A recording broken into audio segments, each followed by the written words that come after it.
Bueno, buenos días. Vamos a comenzar la segunda sesión de la mañana, que trata sobre las enfermedades autoinmunes y colostásicas, ¿no?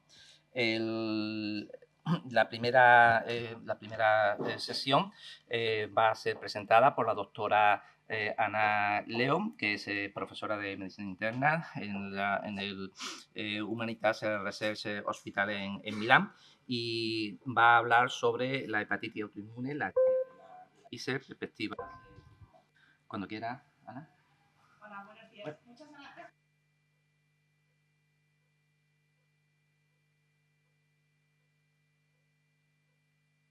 Neonatal.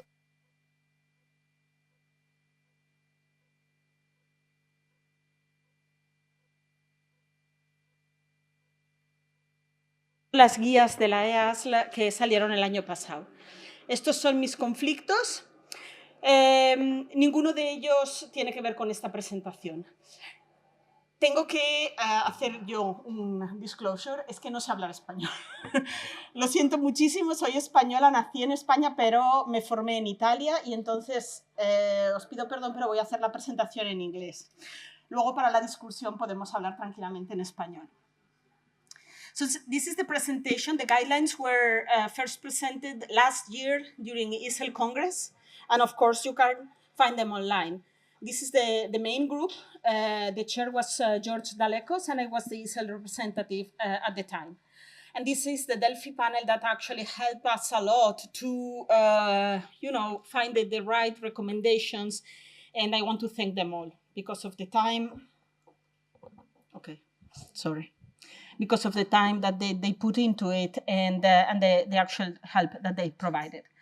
Of course, the guidelines are very, very big, and I don't have the time to go over all the points. So I have selected 4 main topics that I think are the ones that bring more novelty and that are a little different from what we did in the past. And I wanted to discuss those with you. The first one is diagnosis and the differential diagnosis. So the main criteria for autoimmune hepatitis remain elevated IgG levels, autoantibodies, the histological features of hepatitis, and we may discuss about this, and of course the absence of viral hepatitis or any other comorbidities, liver comorbidities. However, you need to consider that this is a score like many other autoimmune diseases, and sometimes you don't get to a certainty in the diagnosis. The response to immunosuppression may support the diagnosis, but is not a criteria. And of course, we need to consider that careful exclusion of other causes of liver diseases does not mean that they cannot coexist, because you can have patients that have viral hepatitis. Most of our patients have MASLD, like all the other, like the general population, and some of them drink. So you need to consider that and make a very good assessment when you see your patient. The other thing that complicates the diagnosis is that autoimmune hepatitis can present in many different ways. As we have heard about Wilson, you can have chronic disease, you can have cirrhosis, you can have acute severe liver failure, and may need transplantation. So this is just some data from an epidemiological study we did a few years ago. And this is another one from India, different region in the world, but still, if you look at the phenotype at presentation, the patient actually can present in a very, very variable way and clinical picture. So we need to suspect autoimmune hepatitis in any patient that presents with elevated transaminases. And that's important, even in patients with cirrhosis, because 1/3 of our patients have cirrhosis at diagnosis. And that's another very important concept. The majority of those, not the majority, but a large number of these patients have a symptomatic development of the disease. And when they get to the diagnosis, there is still a large amount of fibrosis. The other thing that although IgG is a diagnostic criteria, is not mandatory. You can have autoimmune hepatitis with normal levels of IgG. This is one of the figures that you can find in the guidelines, and the IgG were put very high on top of the diagnostic pathway. I think it helps in clinical practice, for instance, to have some sort of graduality in the in the test that you can ask for when you investigate your patient. So if your patient come to the clinic with high transaminases, instead of asking for everything up front, autoantibodies can be expensive sometimes. Maybe in different countries, they are not the first line of prescription. You can have IgG that helps you a little bit to separate two categories. However, if the suspicion remains, the autoantibody testing remains mandatory. The second point is that, unfortunately, I would say liver biopsy still remains a cornerstone of the diagnosis. I say unfortunately because we would like to have more tools and be able to identify the patients, stratify them, and diagnose them without liver biopsy. But nowadays, you can have patients with normal IgG, you can have patients with no autoantibodies and still have an autoimmune hepatitis. So the liver biopsy is still one of the tools in which the recommendation was very strong to have it in the diagnosis of your patients. What's the problem? First, that you need to have a pathologist that actually is an expert in liver diseases and it's able to help you with the diagnosis. Second, that when you have acute liver failure, your center may be not well equipped to have a transjugular biopsy, and that may things sometimes difficult. Okay. When we published the guidelines, there was an editorial, and we can discuss later because Einar is here with us, commenting actually on this need for liver biopsy. They suggest, and they are both experts in the field, that it can be acceptable to skip the liver biopsy. I think, although I agree with their arguments, this is for experts. So when you are an expert and you have seen a lot of autoimmune hepatitis, you can actually suspect the disease very easily, and you can actually start treatment without even waiting for the report, or even before having the report, or even without doing the liver biopsy. But I don't think it's something that can be expanded to everyone, mostly because, as we will see later, the management and the therapy is not that easy. So since we don't have another appropriate test to exclude or confirm the diagnosis, and because some patients have coexisting comorbidities, I still support the use of liver biopsy as the panel did. This is a paper we have under review in which we try to investigate actually the role of the other pillar in the diagnosis, which is autoantibodies. I was actually a supporter of the seronegative autoimmune hepatitis. We all have seen patients that respond to steroids that have not had any history of drug assumption, so you cannot think it's a DILI, but they develop an hepatitis that responds to immunosuppression. So we looked into the International Autoimmune Study Group retrospective registry, which includes now 5,000 patients, and this group is a member of it and is part of this paper. And actually, if you look into detail in all the patients, the number of patients that actually fit into the diagnosis of seronegative autoimmune hepatitis is very, very small, 10 out of the whole cohort. And this is something very important. What was the main point here? That the majority of patients that test negative at diagnosis are not retested afterwards.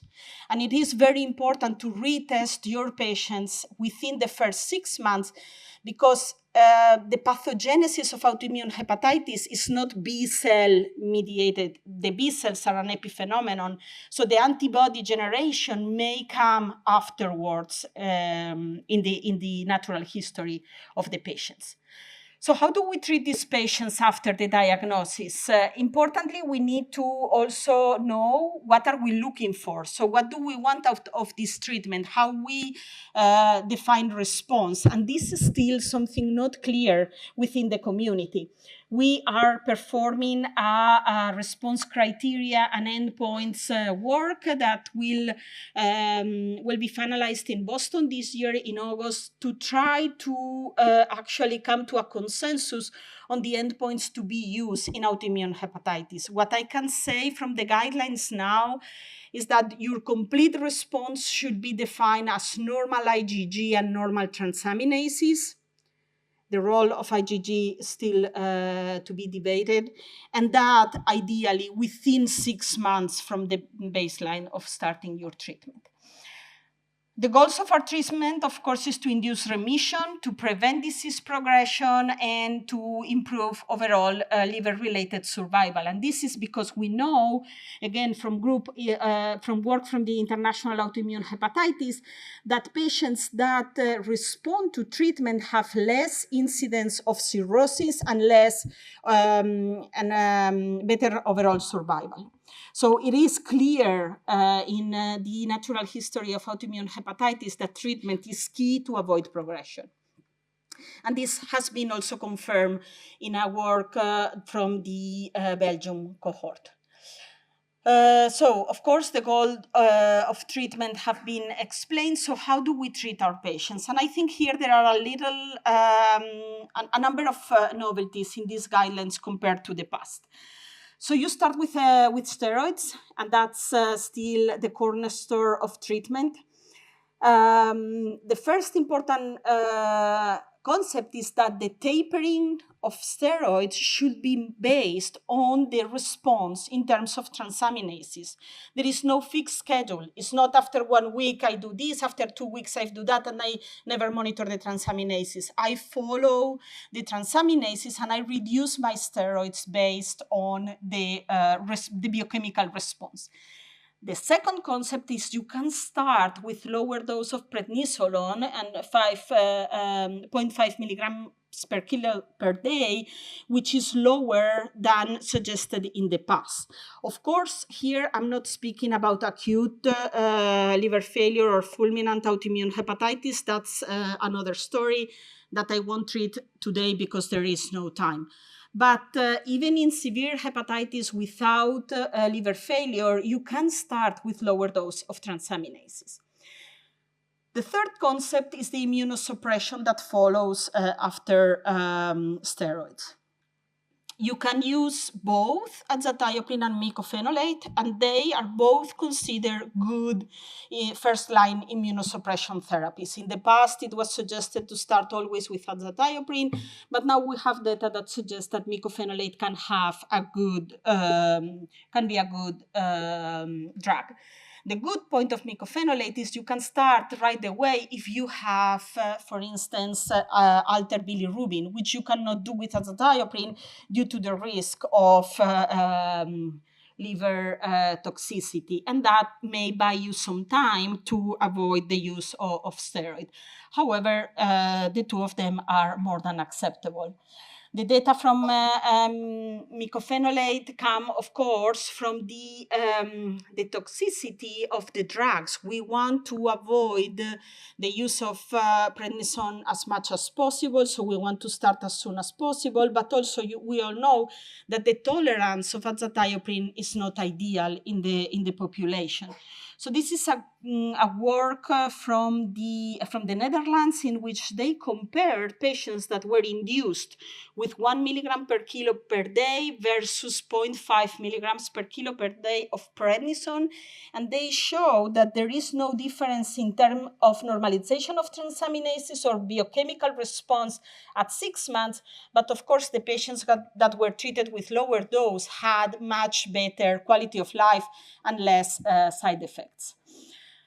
The problem again with azathioprine is the toxicity and mostly the tolerance because there are a lot of patients that have gastrointestinal issues with azathioprine. So that's why 2 years ago, the group from Amsterdam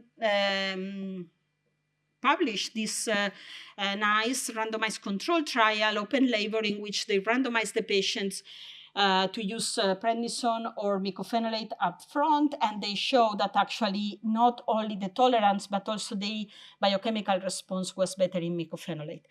I don't think this trial is perfect. There are some points that we may discuss. However, the important message is you can use mycophenolate to start with. This is a report, also very important, from the prospectively collected registry of the ERN, the European Reference Network. And as you can see here, it shows clearly that patients that start with azathioprine and prednisone actually have a bad tolerance and often need to switch to other drugs. However, the patients that start with MMF have very good tolerance. And this is a summary of what I have said. The only important issue with mycophenolate in our patients that are usually young is that it's teratogenic. Okay, teratogenic. So it is very important. Both males and females need to stop MMF 3 months before starting planning a pregnancy. And this is the only thing that I recommend to be very clear about with your patients. We don't have much time, but it is important to consider that over the natural history and the response of your patient, things can change. So your patients may develop a flare, they have a failure to treatment, they may have drug toxicity because their lives goes on and they assume other drugs, but also because some of these drugs, like azathioprine, may induce DILI. The factors that are associated to bad prognosis are, as usual, age, the presence of cirrhosis, and the overlap with PSC, which is a tricky point. But very important is the lack of normalization, the lack of complete biochemical response. This is very, very interesting. So we need to push as much as possible with the therapy in order to have our patients respond. And this is a very nice Canadian study that was published a few years ago, again, supporting the importance of the biochemical response. And again, when a patient comes to us and is already decompensated, not because of an acute liver failure, because of decompensated liver cirrhosis. Some patients, as I said, are diagnosed very late. So they may come to our attention with ascites or even encephalopathy. So what do we do? Is it still worth treating those patients? And this is a study that was coordinated by Maria Londoño in the group of in the clinic, and they collected retrospectively data from the International Autoimmune Study Group, and they said clearly that the patients that actually are treated have a much better significant survival compared to patients that are not treated. So these patients still are worth a treatment. Most of these patients were older in age, so these are patients that are not good candidates for liver transplantation. And this is a very important concept, because please do not stop treatment in these patients. The only important prognostic factor was the presence of grade 2 encephalopathy or a very advanced MELD score. Maintenance is based on immunosuppression, so our goal is to stop steroids as much as possible and continue with azathioprine or MMF, ideally if they have responded. What about budesonide? There is a lot of use of budesonide in the community. There was a clinical trial, a randomized controlled clinical trial coordinated by Professor Michael Manns many years ago, in which actually budesonide was proposed as a good option for treatment of patients with autoimmune hepatitis. It is not recommended as first line because of the lack of evidence. Also, please keep in mind that it should not be used in patients with portal hypertension, and this is because of the incidence of portal vein thrombosis. And I will go a little quickly here because otherwise, keep in mind that your patients may have a lot of side effects of this drug. Keep an eye on their bones. Please do the therapy to supplement vitamin D and calcium, and study with a DEXA the presence of osteopenia or osteoporosis. Flares can occur over the history of these patients, so they need to be under follow-up, and they need to keep doing their labs to make sure that there are no reactivations of the disease. What happens with a patient that has been under control for many years? They are doing very well, they take their immunosuppression. Can we stop treatment? That is one of the questions that patients ask us, right? So they want to see, so do I still need to take off these drugs, or can I stop them? So unfortunately, the data are still lacking. Some patients can be stopped and they don't relapse. In some cases, it has been suggested to use a liver biopsy in order to decide if you can stop or not the treatment. The guidelines don't recommend that anymore, but keep in mind, if you do the liver biopsy, that in patients with cirrhosis, actually the transaminases don't seem to be a very good, reliable marker of the presence of inflammation. If you stop treatment, patients usually relapse during the first 2 years, but the relapse can be also during the follow-up, and that actually drug-free remission is the exception. So these patients need to be under follow-up. What I do nowadays, and actually discussing with the experts in the panel, a lot of people do that, is you try to reduce the level of immunosuppression. We have standard rules for the treatment, azathioprine 1-2 milligrams per kilo per day, blah, blah, blah. But over time, if your patient has been under control for at least 3 years, with normal transaminases and normal IgG, you can try to go down as much as possible in order to have their disease control with very little dose of immunosuppression.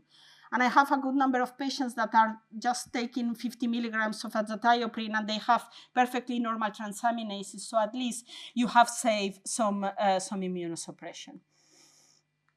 Okay, and again, I'm not gonna go into detail here with all these. The biopsy, the liver biopsy that was in the past guidelines suggested before stopping treatment is not anymore recommended. What happens with quality of life of these patients? These patients are often young. They take drugs that actually have a big impact in their quality of life, and they have many, many years, decades ahead of them. So the quality of life and having a support network is very, very important. And that was also addressed during the guidelines. You need to assess the mental health, dedicate a little bit of time to address the tolerance of the drugs, the side effects, and try to find solutions with them. Of course, this needs to be personalized because there is no one rule fits all here. And these are the future directions that the panel identify as worth investing money and time in order to develop new guidelines. In my view, for sure, the need for new treatments that are better tolerated and corticosteroid-free is still a huge point within the community, and we hope to see key improvements in the future. Some clinical trials are ongoing. So just to give you very short and important messages, the presentation can be very, very variable. So please suspect autoimmune hepatitis, at least in any patient that comes to your attention, whether it is like increase of transaminases or acute liver failure, it could be autoimmune hepatitis. Start with lower dose of prednisone and start immunosuppression as soon as possible. If you use, if the bilirubin is normal, you can start azathioprine right away. If not, you can use mycophenolate, and it's really good as well. the complete biochemical remission should be your goal because it's strongly associated to survival and clinical outcomes, and the earlier the better.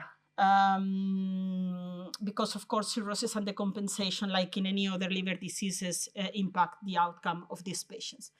And with this, I really want to thank you all, my group and the lab and the clinic and the funding agencies.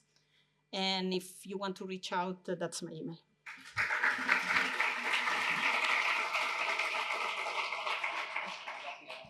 Por la presentación. ¿Alguna pregunta? Primero, bueno, el doctor Andrade, ahora pues. Sí, muchas gracias, Ana. Ha sido magnífica la puesta al día. Mi curiosidad es respecto al micofenolato, que bueno, es una opción alternativa a la azatioprina, pero diríamos el tiempo de duración de micofenolato, supongo que todavía no hay suficiente experiencia como para determinar si se utilizarían las mismas reglas que con azatioprina para stop, para parar y para decidir si continuar o si interrumpir de forma definitiva el tratamiento. Que me hiciera un comentario al respecto.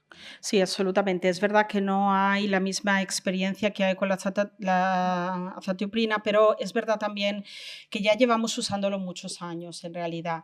El trial clínico proponía una dosis de micofenolato muy alta, 2 gramos por día, que no es necesariamente la dosis que necesitan todos los pacientes.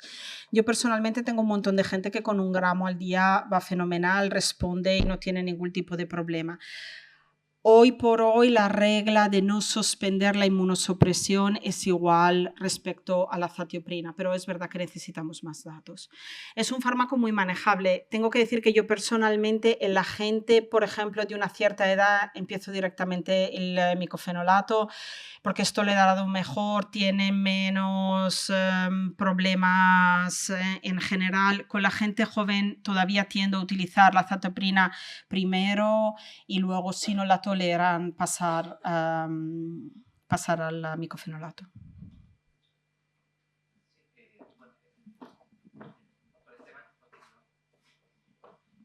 Gracias por tu presentación. Algunos pacientes, después de 2 años de tratamiento, baja IgG, normalizan transaminasas y al suspender quedan con transaminasas entre 30 y 50 unidades, absolutamente asintomáticos, sin ningún signo. ¿Continúas tratamiento o lo paras? Yo continúo baja dosis. Continúo como 50 de azatioprina, porque en realidad son pacientes que tienen un altísimo riesgo de hacer una reactivación, puedes perdértela. Nosotros recientemente, por ejemplo, hemos mandado al trasplante una chica joven de 30 años que tenía la enfermedad desde que tenía 2 años, había estado siempre controlada súper bien, había decidido ella que ya no quería más terapia y que se la suspendía y ha acabado siendo trasplantada. Entonces hay que tener de verdad mucha atención, sobre todo. Una cosa es si pasan 10 años, pero después de 2 o 3 años todavía estamos en zona de riesgo. Entonces, ahí yo creo que la cosa mejor es seguir con una baja dosis y seguirles monitorando. Y la otra cosa es que tenemos evidencia también de que pacientes algunas veces reactivan después de muchos años. Y tampoco es muy práctico para el paciente decirle haga exámenes cada 3 meses toda la vida. Es un poco también difícil que haya adherencia ahí. Entonces se puede bajar la dosis, todo lo que se tolera y seguir con los controles. Por lo menos eso es lo que hago yo. Hi, you didn't mention TPMT genotyping. I know EASL doesn't recommend. I know it doesn't recommend it, and it's right that there isn't enough evidence. My question were 2. One, whether there is enthusiasm to systematically study their use, because IBD, it has come into practice without any high quality evidence either.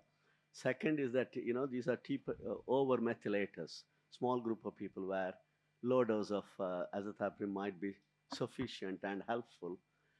Is there any recommendation?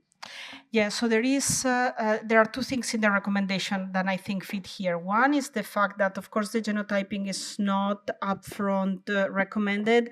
I think it depends also on the prevalence of those mutations in your area. For instance, for many years we've done it, but then we've realized that the majority of them were absolutely healthy homozygous. We didn't even had heterozygous in our population. So we stopped doing it, and what we can do is maybe start azathioprine with lower dose, test the tolerability mostly on the blood cell count, and then decide if you want to increase, but it's still not recommended. On the other side, there is a huge chapter, and because of time constraints, I didn't go into it, with recommending the use of metabolites to adjust your therapy, because as you said, it is true that not all patients metabolite azathioprine the same, and you can use that to see first if they are not responding to treatment because they are fast metabolizers and they don't have sufficient levels of azathioprine, or because they are not assuming the drug, or what is the problem. So that I refer to the guidelines, but it's a very good point. Thank you very much for a very good presentation. I don't think you were very fair when you mentioned our letter to the editor, because we are not talking about patients with seronegative and overlap features, you know. We're talking about patients who have typical autoimmune features, ANA positivity, SMA, IgG.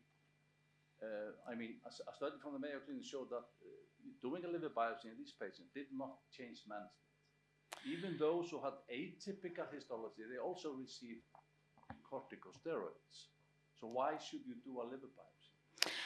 I have seen, and I think it's your experience as well, so many patients with very slightly elevated transaminases, with high IgG because they may be cirrhotic, and with low titles of ANA that can happen in muscle D or other diseases.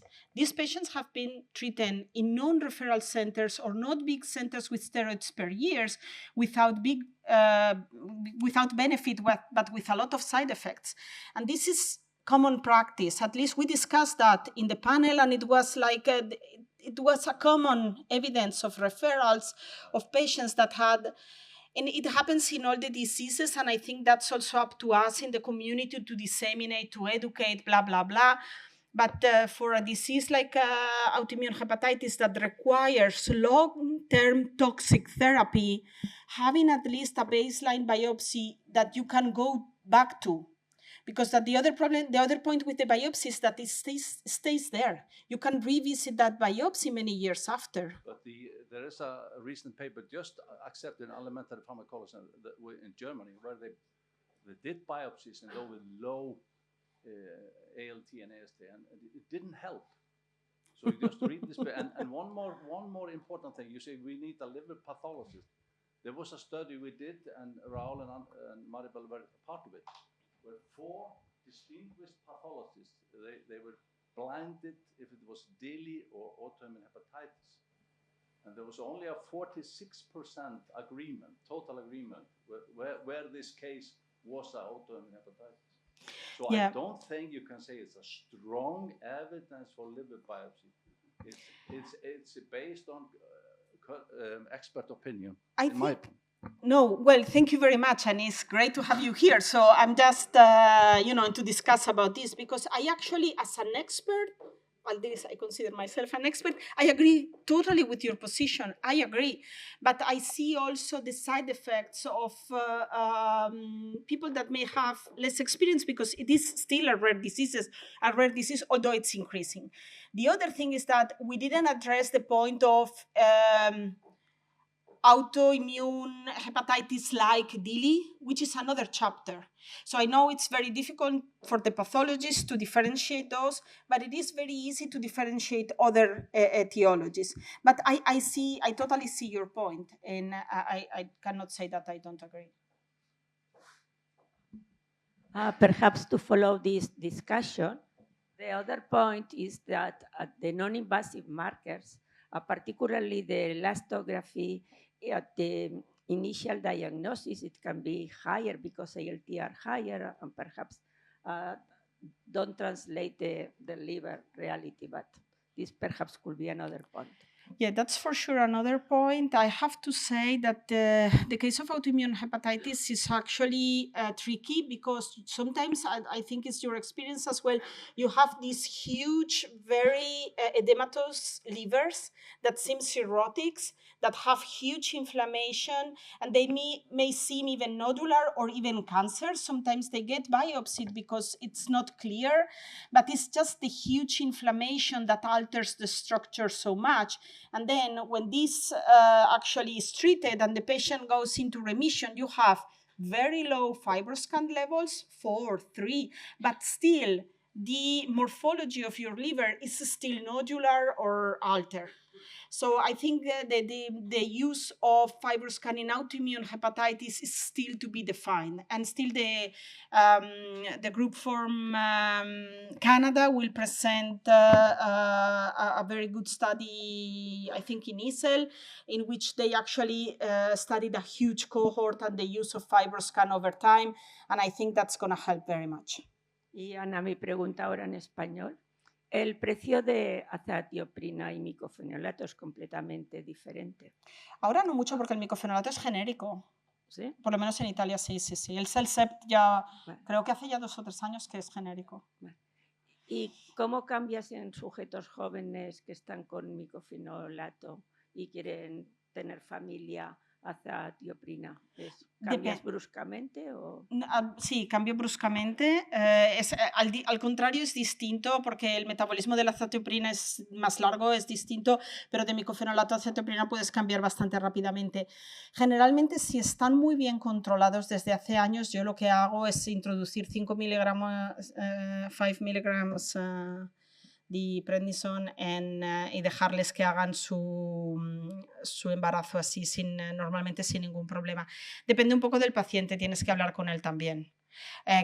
La comunidad ginecológica también y obstétrica ya acepta muy bien la azatioprina, también en centros pequeños y o sea que normalmente la gente que se queda embarazada y que toma azatioprina no tiene ningún problema, pero a veces ha habido casos, yo he tenido 2 de ginecólogos que te suspenden la terapia de golpe porque lo consideran tóxicos y en cambio el prednisone no da ningún problema de ese tipo.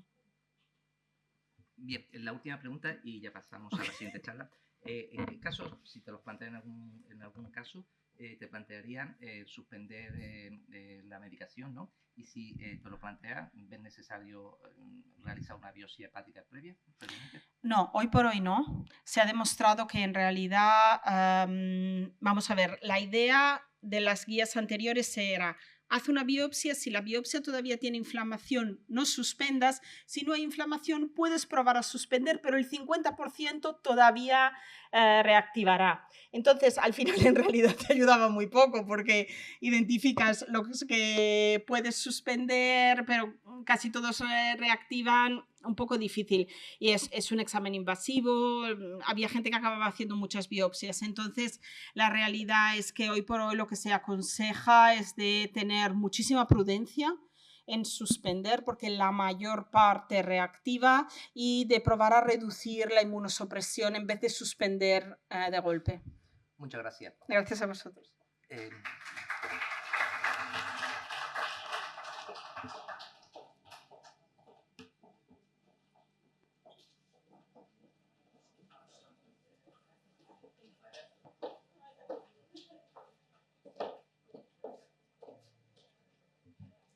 Okay, the next presentation will be streamed online.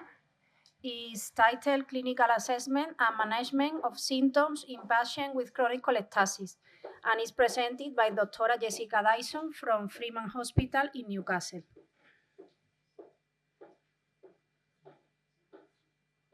Hello. Morning. Thank you very much for the invitation. Can you see my slides all right?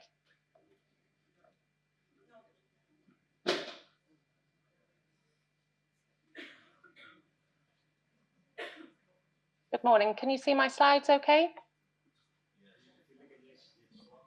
Yes. No, you can't change the screen because we are watching the orator's screen, the speaker's screen, the other one. You have to change in the left corner or share the other monitor. Is that better? Now, perfect. Thank you very much. Thank you very much for asking me to speak, and I'm sorry I couldn't be there in person. So we're going to have a think about symptoms in chronic cholestasis. Most of this data comes from PBC, but a lot of it is applicable in other diseases, particularly primary sclerosing cholangitis. These are, oh dear, now, hang on. These are my declarations.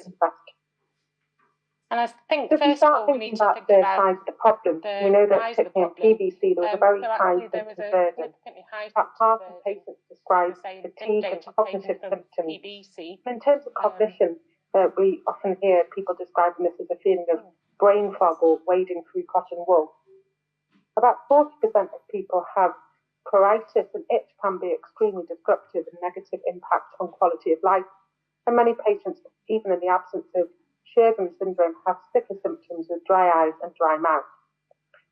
The symptoms all have a significant interplay together and actually can lead to marked impact. We are hearing your presentation. I know. If you stop the audio, you can speak normally. You need to remember that symptoms are actually unrelated to disease severity. As well, and I don't... Oh, hang on. Okay, maybe that's better. Perfect now. Sorry, I don't know. I've never done it before when I've recorded it as well. So, oh gosh. National study in the UK using UK PBC. Just stop it. If you can, share your screen again and don't share sound. Don't click on... Ah, no, está bien. Sí.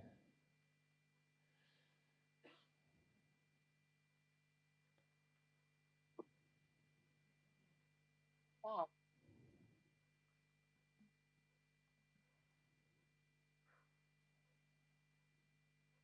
Now it's okay.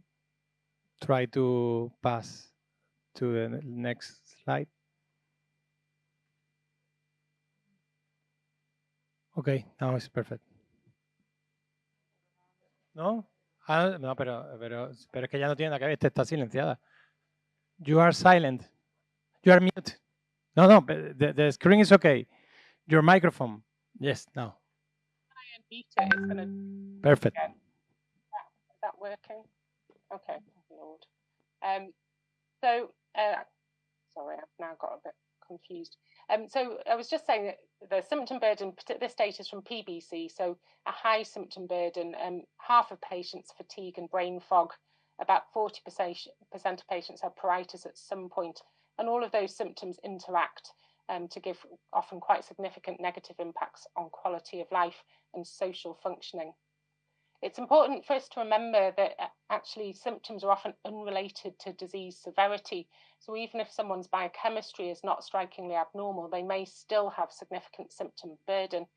And that impact is often greater in the younger patients at time of diagnosis, with the knock-on effects of family. The national study in the UK using UK PBC. Sorry, I don't know why it keeps doing that. This data is taken from UK PBC, which is the national audit of nearly 9,000 patients. And you can see here they took key metrics with a target performance of 90%. And the only thing where we met target was first-line therapy with the ursodeoxycholic acid. And actually symptom assessment was only recorded in about 60% of patients, demonstrating there's a significant need for improvement here. In terms of methodology, ways of assessment. Sorry, if I hadn't, I've never ever had to record it before. So there are ways to assess this more formally in terms of symptom burden. So the PBC-40 is a fully validated disease-specific quality of life measure with 6 domains, thinking about the main issues of cognitive symptoms, emotional, itch, fatigue, social impact and general symptoms. There are also others, so the PBC-10 is a much shorter version of that and possibly easier to apply in clinical practice. And then other things such as sleepiness scores, fatigue impact scales, and even very simple things like visual analog scales, rating your itch severity on a scale of 1 to 10. If we think about fatigue more specifically, so there are two components, and we're increasingly understanding that there's both central fatigue and brain fog, where this feeling of wading through cotton wool that patients describe, and that's down to central nervous system changes. There's also the peripheral component of fatigue. Patients describe feeling as their batteries are running down and they suddenly hit a brick wall of exhaustion during the day. But it's important to reassure patients that although they may describe reduced cognition and memory, actually PBC brain changes are not predictive of dementia over the longer term.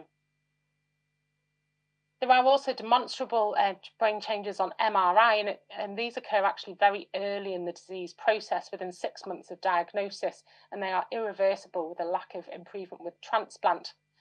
There are anatomical and functional demonstrations rather than patients only describing subjective symptomatology.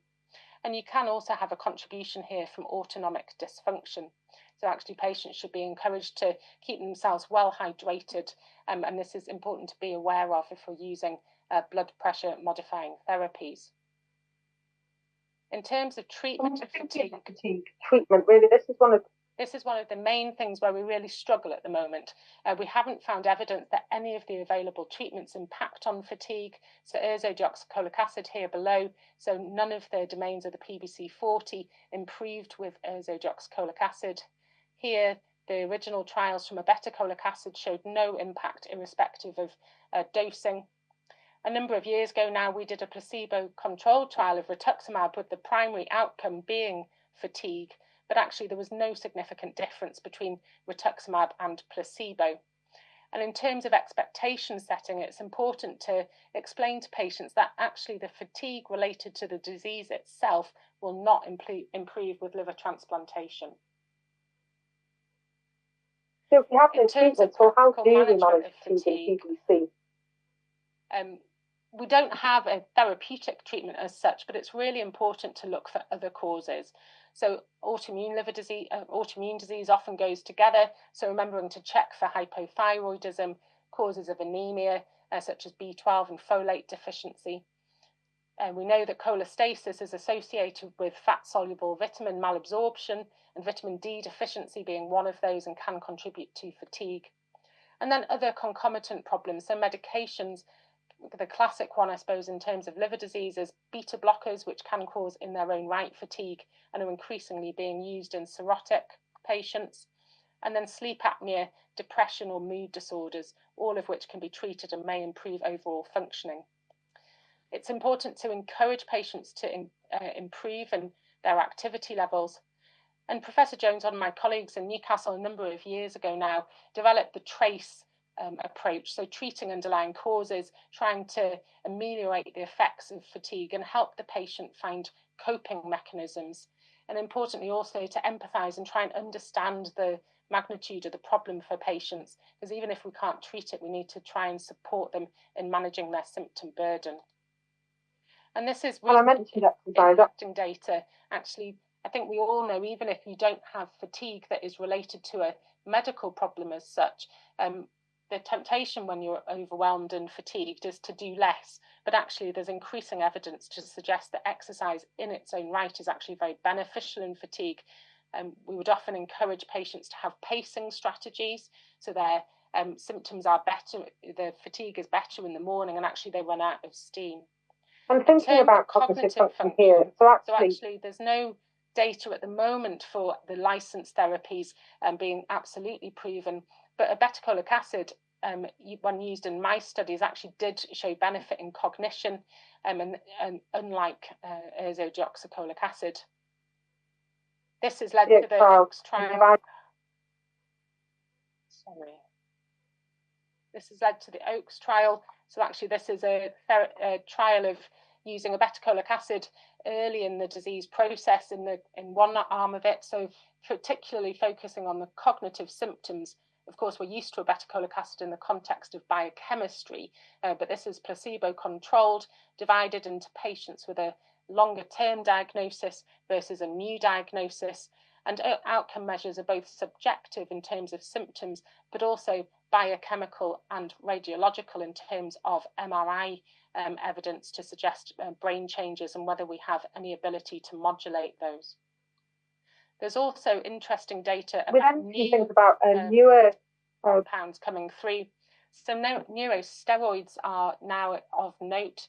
So these are synthesized in the brain from cholesterol and act through the pathway of GABA receptors. We know that these are one of the major inhibitory neurotransmitters, and they're important when we think about sleep, cognition, memory, fatigue, and mood. And actually data from a number of sources, including in Newcastle, demonstrates that allopregnanolone levels are actually 80% higher in patients with PBC-associated fatigue. So this has become an interest in terms of a target for therapy. This has led on to the currently running UCAB trials. They're currently running UCAB trial. So this is looking at golexanolone, which is one of the neurosteroid antagonists. Phase 2 and then phase 3 studies, again, randomized, double-blind, placebo-controlled, building on this idea that actually we can improve fatigue both in mice and in the context of encephalopathy. And I think this might be a really interesting compound. If we move from fatigue to pruritus, first of all, we need to recognize itch related to cholestasis, classically on the palms of the hands and the soles of the feet, worse at night and when they're hot, and this often causes sleep disturbance. We, of course, need to exclude obstruction, so at the very least an ultrasound, but a low indication for MRCP. Iron deficiency, interestingly, exacerbates itch, so that's something easily treatable. And then we have a range of drug therapies, which I'll quickly run you through, and some less frequently used physical therapies. So nasobiliary drainage, so literally putting a fairly stiff nasal drain straight into the bile ducts to remove the bile. In our experience, it's very poorly tolerated, even by patients who have very severe itch, so we don't actually use it anymore. And importantly, it has about a 10% risk of pancreatitis. Albumin dialysis, or MARS, can also be used. We don't use it particularly in Newcastle, but it can be a valuable bridge to transplantation. But it does carry particular infection risk because you have to have a trialysis line in place. And of course, liver transplantation, itch that is refractory to all medical therapies is an indication for transplantation as one of the variant syndromes. And actually patients are transplanted and wake up and that itch is completely gone.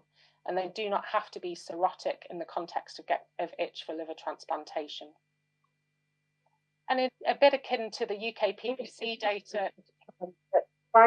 We know that itch is undertreated, certainly in the UK, and I suspect this is reflected internationally.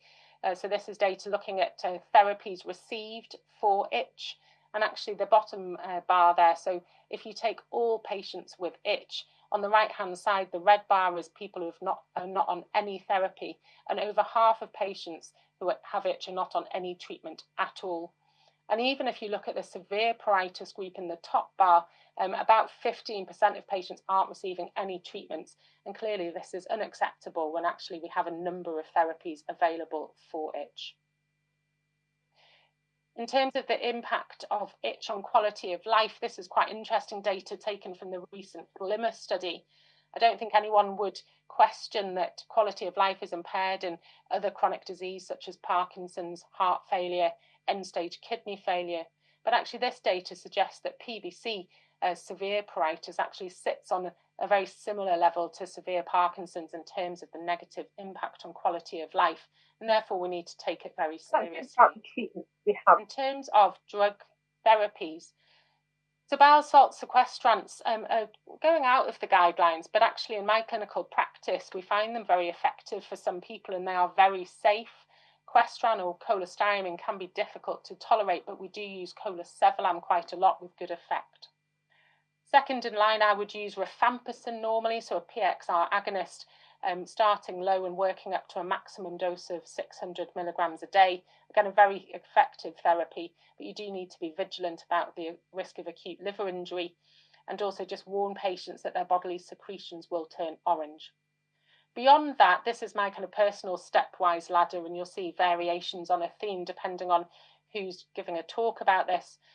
Gabapentin, naltrexone and sertraline all have their place, I think, and can be very good for individual patients. The mechanisms aren't entirely clear as to why they work, but gabapentin, obviously, traditionally a neuropathic painkiller. Naltrexone, remembering that it can give an opiate withdrawal-like reaction, so actually I would use a very low dose and titrate it up. And again, thinking about neurotransmitters, so sertraline, again, highly effective in some people, particularly if there's concomitant anxiety or depression. And then light therapy can be very useful, although not usually a long-term solution because there's a limit to how many cycles of light therapy you can have due to the cancer risk. And this can be used sometimes as a bridge to liver transplantation. In terms of how we are adjusting our stepwise ladder, I've put bezafibrate in here, and we'll talk about the other PPAR agonists briefly as well. But bezafibrate has trial data, particularly from Fitch, and also other secondary outcome measures from other trials, suggesting that bezafibrate, in addition to having a good impact on biochemistry, also can be very helpful in terms of itch, and we are using it more and more. And certainly in my clinical practice, I would use it after bile salt sequestrants instead of rifampicin, where you have a biochemical abnormality as well, because you get benefit from both aspects. I mentioned the other PPAR agonists. So we have elafibranor and seladelpar. The licensing and use of these are variable internationally. In the UK, we have NHS access to elafibranor, and we can access seladelpar on a compassionate use patient individual basis. And actually both of these we're primarily looking at biochemical improvement, but again, we have a significant itch improvement in some patients, so you may get a secondary benefit. And whether in due course we will be able to use these for itch as a primary indication, I think will be a very interesting development potentially. And then there are other therapies under evaluation. So the IBAT inhibitors are probably the ones that people will be most familiar with and are furthest through the approvals process. They inhibit bile salt uptake in the ileum. They actually have a good safety profile. Probably the commonest side effect we see is diarrhea, but that seems to resolve actually as the patient has been on those therapies for longer. And this class of drug is already established in other forms of cholestasis. So maralixibat is licensed for Alagilles, and actually odevixibat in PFIC. And there are other drugs coming through and fairly advanced in terms of their stage of clinical trial evaluation, both looking at linerixibat and volixibat, both in the context of that although PBC and also PSC, the Vistus trial is also looking at volixibat. So just to summarise, I think traditionally certainly in the PBC arena and probably all forms of cholestasis, we're really very much focused on biochemistry as being our primary goal in improving that side of things. But increasingly, we understand that actually symptoms and quality of life are of equal importance. We need to make sure we're actually actively exploring these issues with the patients, and they really are high up the patient priorities list in terms of making them feel better and have a better life. There are symptom support groups, lots of information leaflets. I think specialist nurse input can be crucial here in terms of giving people a point of contact and certainly being able to rapidly up-titrate itch therapies. I think that can be very valuable. There's also, for the first time really, a really positive trials landscape looking at symptoms as a primary focus of trial development rather than just biochemistry in the traditional way. So thank you, and I'm really sorry for the video recording confusion, and I'm more than happy to take any questions.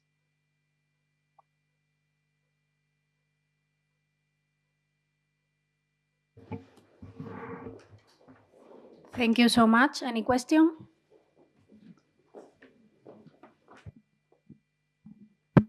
Thank you, Jess, for this fantastic presentation. I would like to ask you about the cognitive symptoms, mental fog. Do you think it's necessary a psychiatric evaluation before assigning the patient, assigning PBC these symptoms?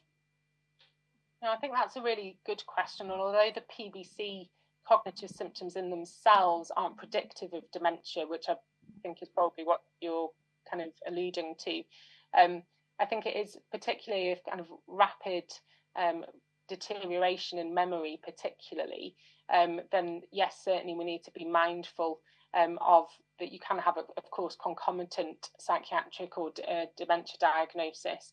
The patients who memory is possibly slightly different. I think the cotton wool wading through treacle type descriptions are quite a specific PBC patient description of symptoms, rather than that's a kind of cognitive feeling rather than symptoms as such in terms of memory.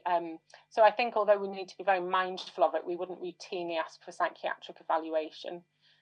And I suppose also in terms of psychiatric presentations, I think we probably underestimate anxiety and depression in terms of now whether that's a separate process or whether actually somebody's disease is also prompting mood disturbance. I think that is also very important, because if you can improve anyone who suffers with low mood or knows all too well that actually that has a physical impact as well in terms of fatigue. So we need to be openly discussing that with people and exploring that, because those are treatable factors as well, in terms of antidepressants or cognitive behavioural therapy is the other thing that there is increasing data for in that setting. Thank you. Any question? Okay, thank you so much. So sorry about I didn't realise that would happen with the recording as well. I'm so sorry.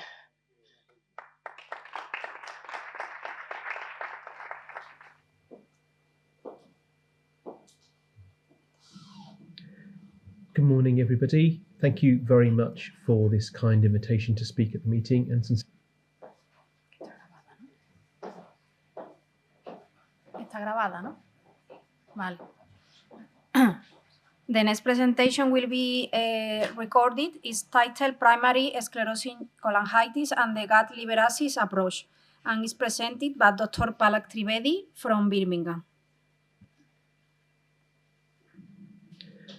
Good morning, everybody. Thank you very much for this kind invitation to speak at the meeting, and sincere apologies that I cannot be there in person due to personal reasons here at home. So I was asked to talk about primary sclerosing cholangitis and inflammatory bowel disease, and particularly the interactions from the gut axis. So we recognise that in PSC, 70 to 80% of individuals develop colonic inflammatory bowel disease. In the vast majority, the IBD manifests first, usually in about 60 to 70% of individuals. The remaining 20% may be diagnosed within the year to 3 years after their PSC is presenting, and the remainder will be diagnosed with IBD in much later life, sometimes even after transplantation. Now, the inflammatory bowel disease has long been recognized to really be a distinct phenotype, more often presenting with pancolitis with predominant right-sided inflammation and a heightened risk of colonic neoplasia or dysplasia. This is an old slide mainly to show you that we would recognize a 30% lifetime risk of cancer in the early days, but with the advent of regular scheduled surveillance colonoscopy, earlier intervention, and I would like to think advanced biologic therapy, the lifetime risk of colonic cancer itself is probably closer to 10 to 15%. Of course, this does not account for dysplastic lesions, which still occur undetected on our scopes. In turn, how common is PSC in people who have inflammatory bowel disease? Well, high-quality systematic reviews have identified that in people with pancolitis, it's about 5% of individuals. But when we look at studies from Oslo in Norway and Oxford in the UK, between 8 to 21% of individuals with inflammatory bowel disease who have normal liver tests can have some evidence of biliary features. So that's up to 1 in 5 individuals with underlying inflammatory bowel disease and normal liver tests can manifest features of biliary disease. What about disease epidemiology? Can this tell us something about the entity of PSC-IBD versus IBD alone? We recognize that in inflammatory bowel disease, the incidence in developed nations, like most of Europe, North America, etc., we are not seeing more cases year on year. The incidence has plateaued somewhat. However, when we look at PSC and inflammatory bowel disease, the incidence, certainly here in the UK, seems to be rising year on year. When we look at prevalence, the current annual percentage change in IBD prevalence is slowing down somewhat.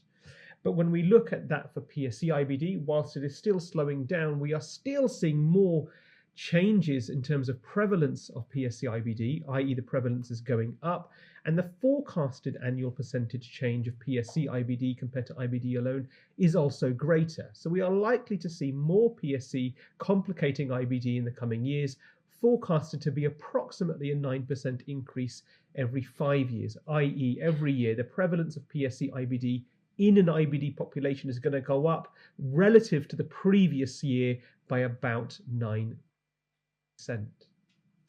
The incidence and prevalence are rising across Europe, and when we look in other nations, for example in Canada, we see a rising incidence and prevalence as well.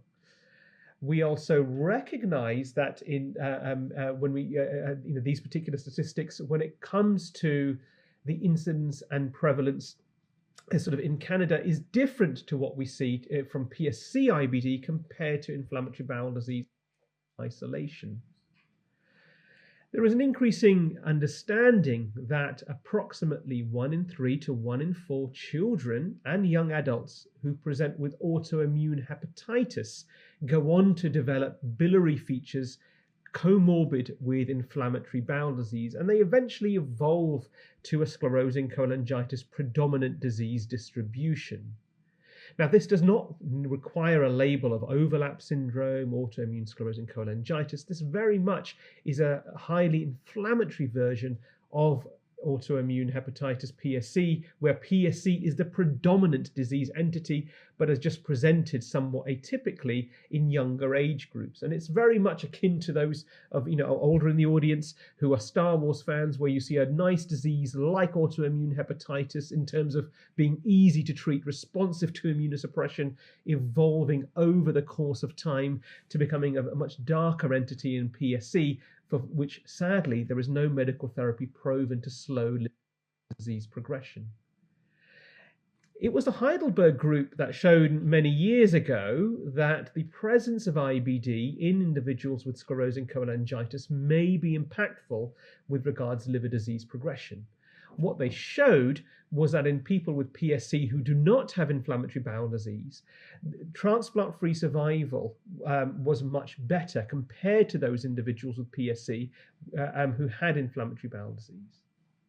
Similarly, when you look at the incidence of hepatobiliary malignancy, particularly cholangiocarcinoma, it is much less common to see this complication in PSC without inflammatory bowel disease compared to individuals with PSC who have IBD, suggesting there is some biological or mechanistic driver from the gut that is influencing disease progression.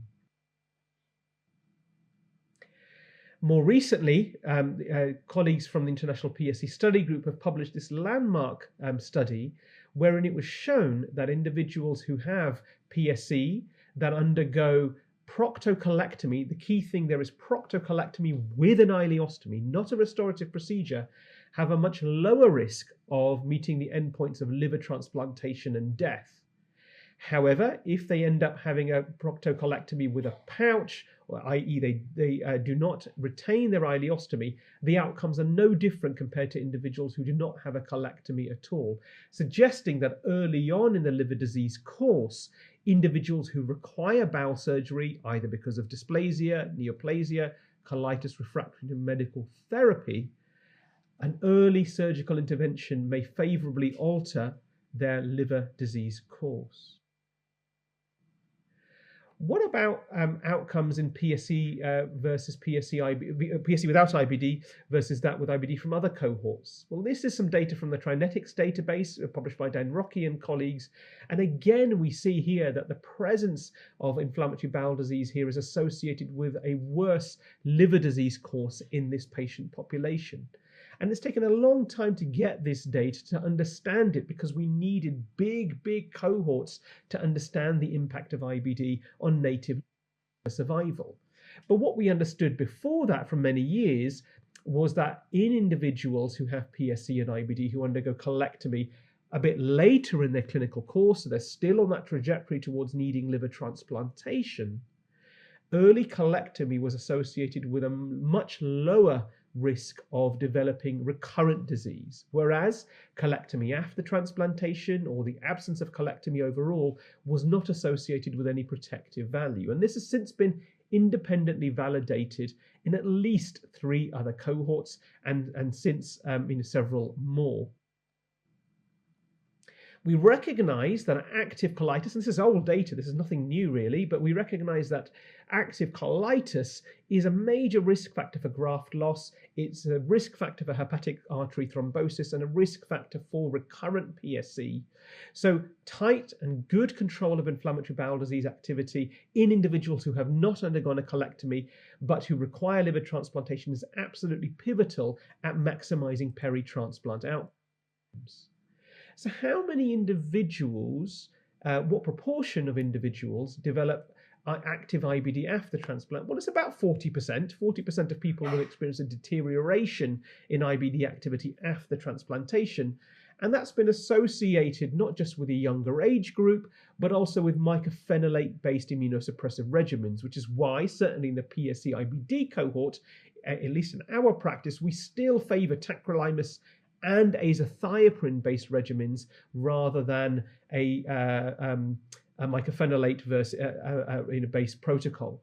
And that's because we feel, at least, that mycophenolate in some circles is associated with fluctuations and flaring of colitis activity, whereas azathioprine, as you know, for many years has been used as a colitis treatment. So an azathioprine-based immunosuppressive regimen is still favored in this cohort, at least in our program.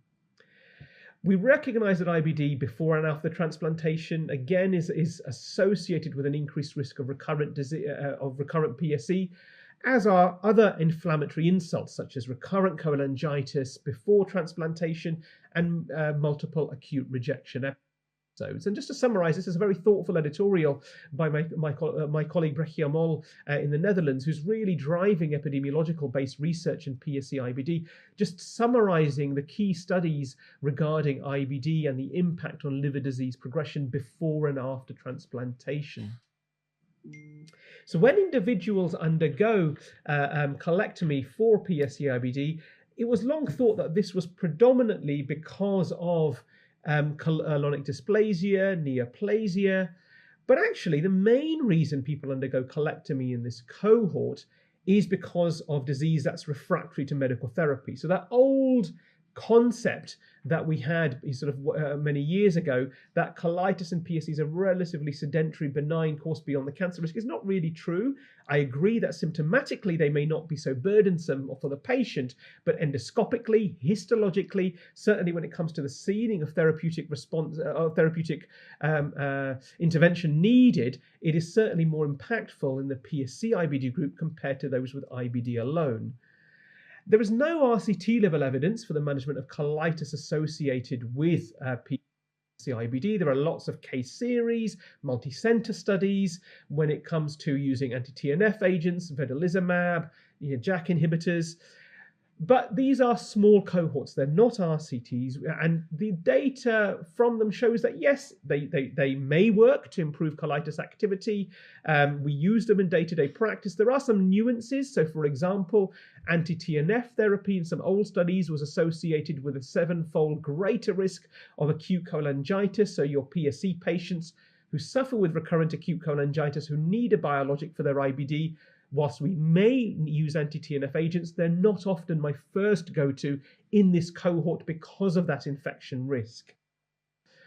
There was a lot of excitement regarding anti-IL-23 agents, but when we look at certainly ustekinumab, which is slowly being phased out now in favor of newer IL-23 therapies in IBD, only about 15% of individuals really respond to it. So we really do need better biologic therapy. I still think that colectomy for the individual who's failing one biologic, two biologics early in their course of PSC-IBD, those individuals who are increasing their FibroScan, colectomy is really something that we should discuss earlier compared to individuals with IBD alone. We don't offer it empirically, but those people who are failing biologics, an earlier discussion with a colorectal surgical colleague is warranted both for colitis health, but also potentially improving liver-related outcomes.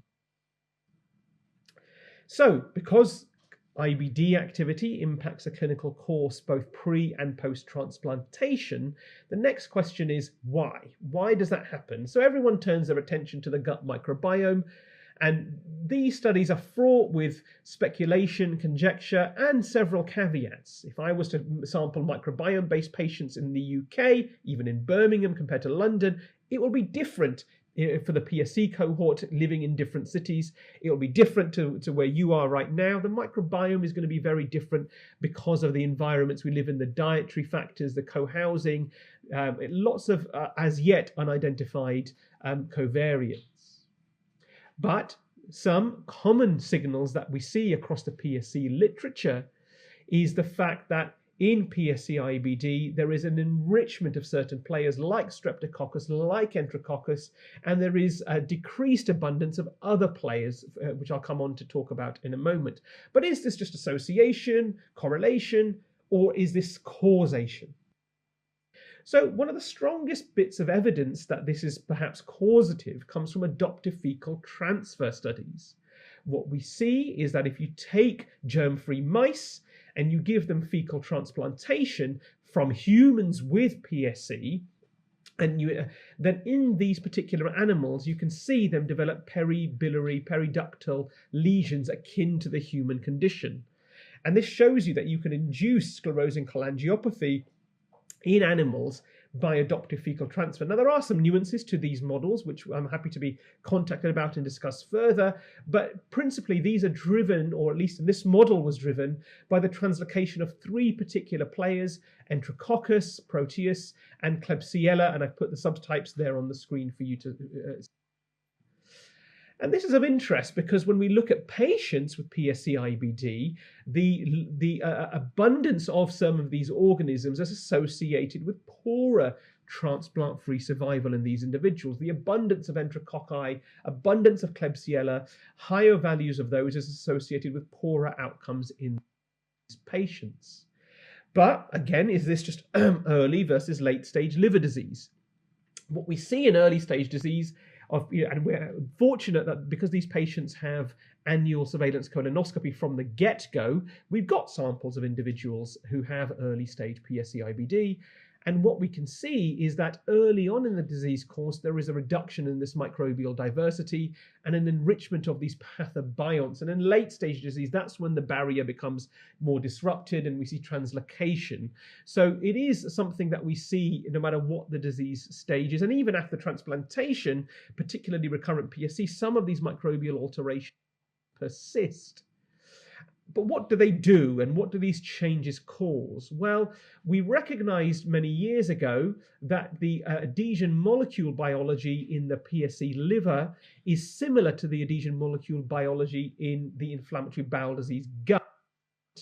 And that is represented by overexpression of CCL25, the chemokine CCL25, and the adhesion molecule MADCAM1, which ordinarily should only be found in the bowel, but we see them on the endothelial vessels within PSC liver. And why do we see that upregulation? Well, some of that is because of an enzyme called vascular adhesion protein 1, which breaks down amines released from the bowel. Now, what we see in PSC-IBD liver is that this enzyme, VAP1, is upregulated in the liver. And that is because it exposes many amines compared to some other conditions. And one particular amine is cysteamine. And cysteamine is something that is produced from the inflamed bowel. It is produced from things like Escherichia, Enterobacter, and when you give cysteamine, you induce colitis and colorectal cancer.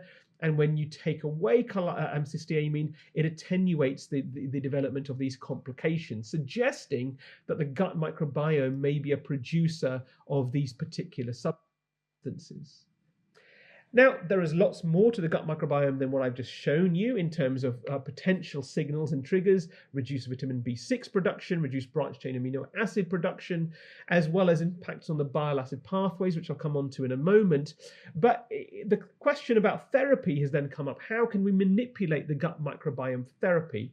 Now, oral vancomycin has been used predominantly in the pediatric literature, and it's been shown to improve liver tests, blood tests, improve colitis activity in very selective studies, but there's no real high volume RCT. But importantly, from these series, there's no emergence of vancomycin resistance and cocci.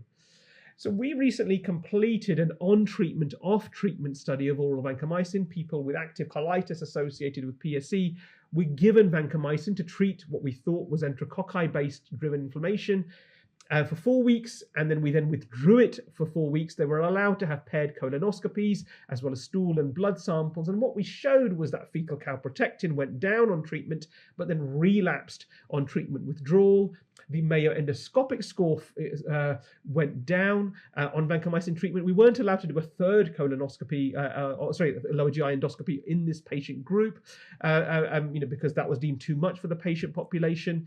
And similarly with alkaline phosphatase values, what we see in this particular cohort is that they fall on treatment and then relapse. This is a small pilot study, and a phase 2b3 trial is coming imminently. But we again did not see any emergence of vancomycin-resistant enterococci, but we did isolate several commensal organisms that did bloom, like Akkermansia, for example, which is used in probiotics, which is a good thing. But when it comes to bile acids, and this was a key question, there was a lot of excitement in between 2019 and 2021 with these high impact papers showing that certain bile acids are able to induce regulatory T cells and reduce the polarization to Th17 cells in the bowel. These derivatives of lithocholic acid, actually, rather than going up and being associated with benefit, we found that they actually went down with vancomycin treatment, yet we saw improvement in colitis activity. So that is an unresolved issue. Despite improving colitis activity in liver blood tests, why is the bile acid biology going in a different direction? That's something that we still need to study. Similarly, the group in Stanford recently published a follow-on paper to this study. But in their original publication, what they saw in mouse models was that vancomycin exacerbates biliary fibrosis, but if you take fecal transplantation from healthy volunteers, it improves it, suggesting that fecal transplantation may be another way we can manipulate the gut microbiome. Whether you pre-treat with vancomycin or not, I don't necessarily know.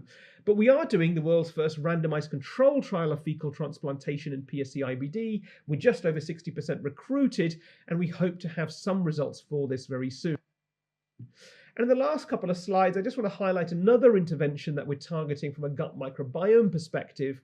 We recognize that gut-specific endotoxins that translocate are a key feature in decompensation in late-stage disease. So we are doing the only study of in people with advanced PSC-IBD using these carbon nanopore beads called Carbalive to absorb endotoxin and reduce the translocation of gut-specific LPS, etc., to reduce the incidence of decompensation and recurrent cholangitis in individuals with PSC-IBD. And we've just got 3 more people to recruit, and hopefully we'll have some results for you very soon.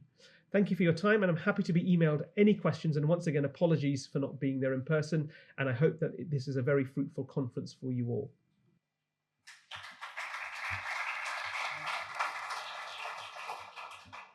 El doctor Trivedi no está disponible para consultas, así que cerramos aquí la mesa.